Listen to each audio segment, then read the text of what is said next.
Welcome to the top of the morning show. It's your girl TT from the D. It's Tuesday morning, y'all. Are y'all ready for another beautiful day?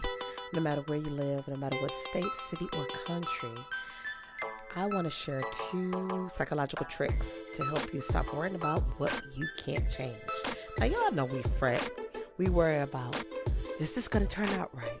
Did I do that? Did I do this? Are they going to do that? Are they not going to do that? Is this a good decision? Is that a poor choice? Is it gonna rain? Oh my God, what if I'm late? What if I'm too early? What if I, right? Worrying actually catapults from a tiny bit of you not having full control. And even when we have full control, for example, you need to be somewhere, let's just say it's a 30-minute drive. You should leave out at least an hour before, because 30 minutes of that hour, it should be that long to drive there. But what if there's construction? Or what if there's an accident? What if you got to get gas? You forgot you need gas. What if, right? But yet, remember, we're in control. But when you push it to the limit, and you don't have control, I think it's when we start to have these mini meltdowns. We often want to control everything, from the environment to the weather. We get pissed at the meteorologists when they tell you partly sunny outside, 80% chance of rain, so you can carry your umbrella and it didn't rain. You pissed because you feel like they said it was going to rain. I would have took that umbrella, right? But the more you try to control every little thing around you, you'll be very, very anxious. And in his word, God tells us, don't be anxious for anything. He doesn't say, don't be anxious for some things. He says anything, right? You can worry yourself to death. Heartache, heartbreak. Worrying about things you can't control, like what someone else is going to do, what they're not going to do, will drive you insane. It could also create and form toxic behaviors and attitudes. The blame game, you holding yourself responsible, because some people are unaccountable. Fortunately, you don't have to really resign and treat yourself with that. There's ways that you can get around it. And I'm going to share with you 2 things to help you cope the next time you find yourself spiraling, spinning out of control. Number 1, try to develop a realistic sense of control. Identify what is within your control and what isn't. Example I gave you, if you know you got to be somewhere and it's only a 30-minute drive, give yourself some wiggle room. I said leave out about an hour early. If you got to be there at 1 o'clock, leave out at 12 o'clock. You early, it's better to be early. You know that old saying. I learned this from one of my former supervisors who's also a friend, like a big brother. He said, if you're on time, you're late. If you're early, you're on time. And if you're late, you might as well don't go. Right? So you can control that type of thing when you are the sole reason why you do or you don't. But when you're with somebody or somebodies, and now I gotta stop and get them and they not ready and blah, blah, blah, your anxiety gonna start to catapult and you're gonna become stressed out, right? You're going to feel overwhelmed because you can't control it. You don't have the necessary means or tools mentally, emotionally to balance when you are out of control. In most cases. Now, some of y'all do just fine. Like, I find myself, and this is not an exciting thing, but I find myself working pretty damn well when I'm under pressure. I don't like it, but I can focus and I can actually get the job done. Again, I don't like working under pressure, but when I have to, because I'm used to it through all kind of levels growing up, into this grown woman you know as TT, or TT from the D, Teresa, whoever you know me as. But I realize I need to change how I feel about problem solving. If it's something that I control, then I will. But if it's out of my control, I'm learning to say, hey, that's beyond me.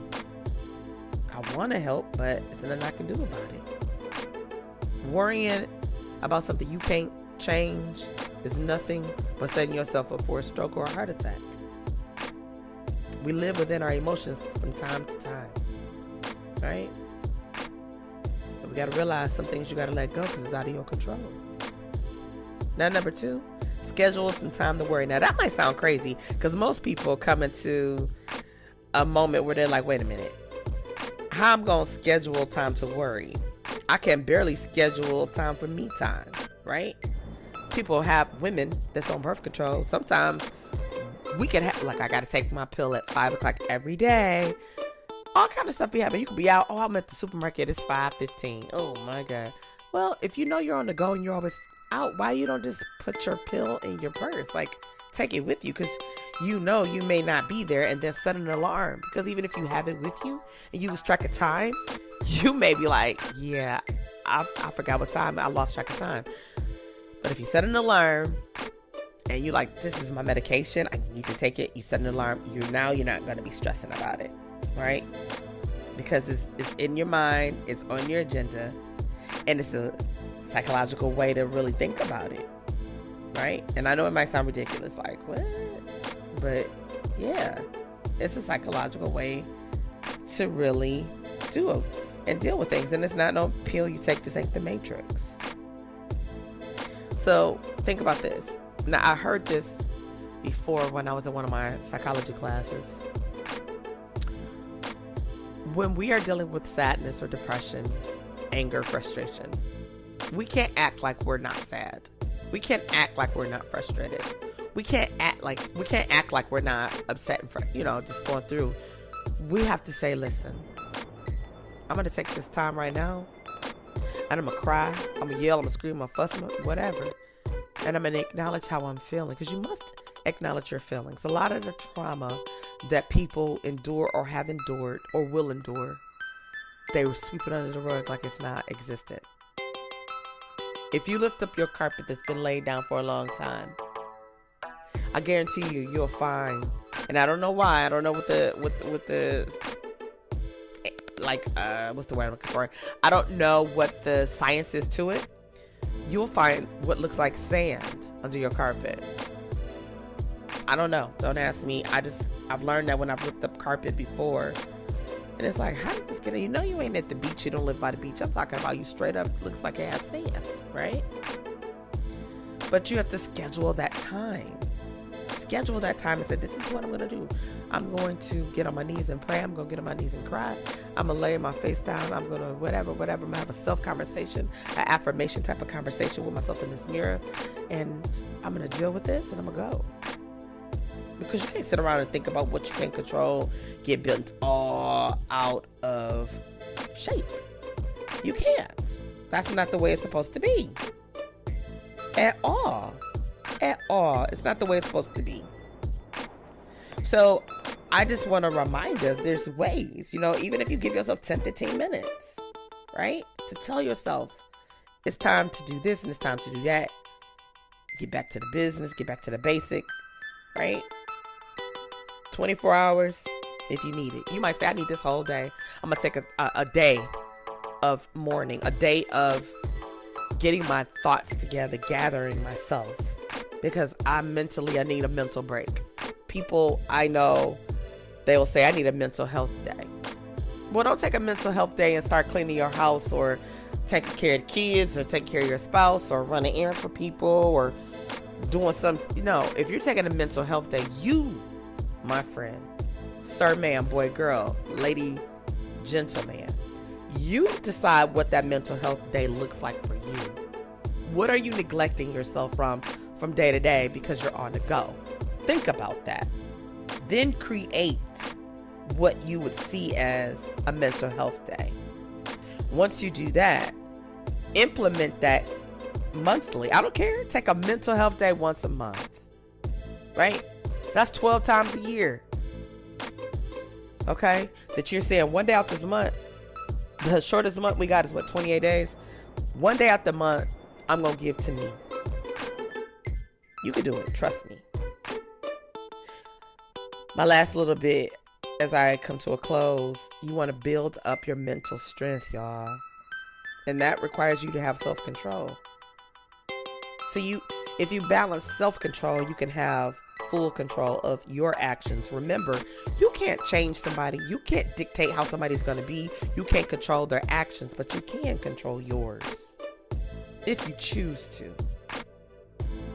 Life is going to give you all kind of situations and circumstances if you keep living long enough. Like the elders say, just keep living, baby. You'll get it. You will understand. You will learn. They ain't never lied. It's true. It's just, are you built for it? Are you built for it or are you not? Now that's a rhetorical question. I can't hear your answer, see your answer, or feel your answer, but you can. When you look in that mirror and you see yourself, who do you see? Better yet, what do you want to see? If you're unhappy with who you see, like right now I'm standing in front of a mirror. I want to lose some inches, okay? For me, not for my husband, even though I'm sure he'll appreciate it. But I want to, honestly, I want to lose it for me, healthy. I don't want to have to run down some stairs and be like, whoo, child, I'm out of breath. I don't want to walk up a flight of stairs and like, ooh, I need a minute. I don't want to be hustling and dancing and be like, oh, I got to sit this one out because I just can't breathe. So I'm looking like, you need to tone up. What can you do? Cut back, push back. I'm a foodie, right? I'm a foodie. Y'all know me. I love a good meal. I love sampling, all kind of stuff. When I vacation, you better already know I know the happening spots. Okay? Because that's what I do. But on a serious note, I'm looking at myself in the mirror and I'm having a conversation with myself quite often on who I see, the woman in the mirror. So I encourage you to look at the man in the mirror, the woman in the mirror, the girl in the mirror, the boy in the mirror, they in the mirror, she in the mirror, he in the mirror. You understand?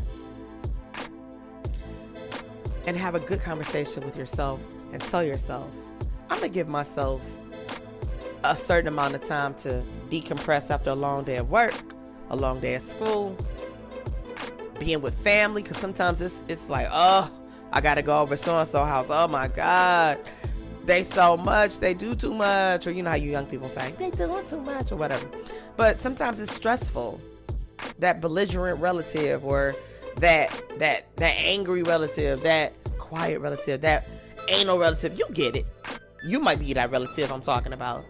You got to quiet yourself and say, okay, I got to deal with this. And deal with it. Give yourself a moment. You done worked all day, went to school, half the day, whatever that looks like. Come in and say, you know what? I'm taking 10 minutes for me. I don't care what that look like, y'all. Take 10 minutes for you. Ain't nobody gonna get mad. And if they do, so what? Because guess what? At the end of the day, when you go to bed, I don't care if you laying next to somebody or sharing space with somebody. When you go to sleep and you're in your own head and you're in your own space and in that own lane, in that own spot, in that bed, on that couch, or on the floor, whatever that looks like, it's you. And it's you alone. So on that note, have a wonderful Tuesday. And don't forget to stop by tonight for Tap In Tuesday and check your girl TT from the D out at 8 o'clock. You can find me streaming live on Facebook, Twitter, LinkedIn, YouTube, and several other platforms. I'll see you soon.